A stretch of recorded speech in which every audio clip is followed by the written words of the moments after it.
নলবাৰী জিলা কৃষি বিভাগৰ সহযোগত ঘগ্ৰাপাৰ কৃষি উন্নয়ন বিষয়া কাৰ্যালয়ৰ প্ৰাংগণত ফল-মূলৰ পুলি আনুষ্ঠানিকভাৱে বিতৰণ।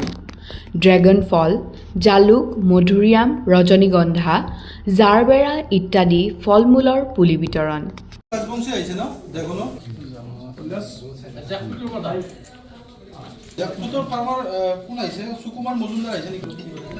আজি নলবাৰী জিলা কৃষি বিষয়াৰ কাৰ্যালয়ৰ সহযোগত ঘগ্ৰাপাৰ কৃষি উন্নয়ন বিষয়া কাৰ্যালয়ৰ প্ৰাংগণত HMNEH 2026-27 বৰ্ষৰ অধীনত বিভিন্ন ধৰণৰ ফুল-ফলৰ বিতৰণ কৰা হয়।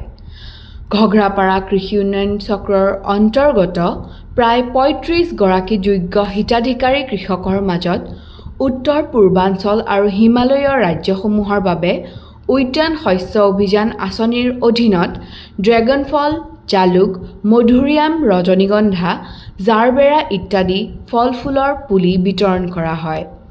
ঘগ্ৰাপাৰ কৃষি উন্নয়ন চক্ৰৰ কৃষি উন্নয়ন বিষয়া তিলক মালাকাৰে আধৰা অনুষ্ঠানটোত ঘগ্ৰাপাৰ মণ্ডল বিজেপিৰ সভাপতি মনোজ ডেকাই উপস্থিত থাকি নিজৰ ভাষণত কয় যে কেন্দ্ৰীয় আৰু ৰাজ্য চৰকাৰে কৃষি আৰু কৃষক সমাজৰ বাবে সময়ে সময়ে বিভিন্ন অভিলাষী প্ৰদান কৰি কৃষক ৰাইজক উপকৃত কৰি আহিছে।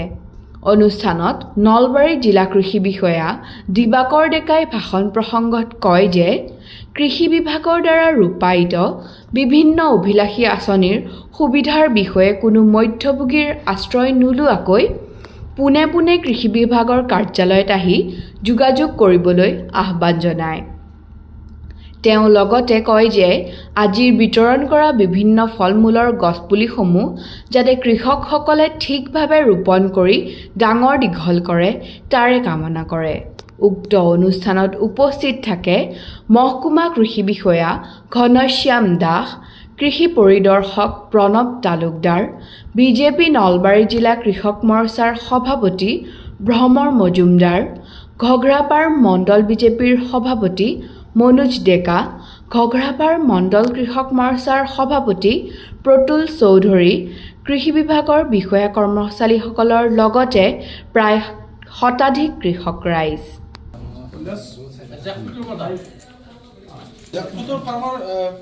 সুকুমাৰ মজুমদাৰ আহিছে